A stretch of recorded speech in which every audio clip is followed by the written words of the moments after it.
احمد مسعود طالبانو ته یو شرط کېښود. هغه وایي که زما شرط طالبان پوره کړي د جنګ ختم کړم.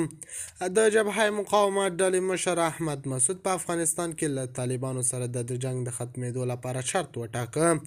هغه وایي لومړی باید طالبان موږ سره د خبرو میز ته کښیني او بیا زموږ ټول شرطونه پوره کړي، نو موږ به جنګ ته د پای ټکی کېږدو او جنګ به په مکمله ډول ختم شي. احمد مسعود ویلي په افغانستان کې 40 کاله جګړې دوام وکړو، هېڅ ترې هم جوړ نه شول. د خرابات ټي وي چینل درنو لیدونکو سلام، ستړي مشئ، وخت مو بخیر. هیله لرم چې جوړ او روغ به یې.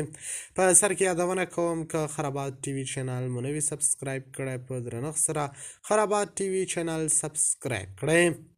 احمد مسعود د استرالیا په وینا کې د طالبانو د مخالفو شخصیتونو د دوهمې غونډې ترڅنګ له ځینو لویدیځي رسنیو سره په خبرو کې مدعا شو چې د افغانستان زیاتره خلک طالبان غواړي او اوسنی وضعیت هم ښه روان دی. د افغانستان د شمالي جبهې مشر احمد مسعود په استرالیا کې د وینا د غونډې ترڅنګ په یو لوړ څرګندونو کې وویل د ځینو شرایطو په اساس حاضر دی د طالبانو په ضد مقاومت پرېږدي.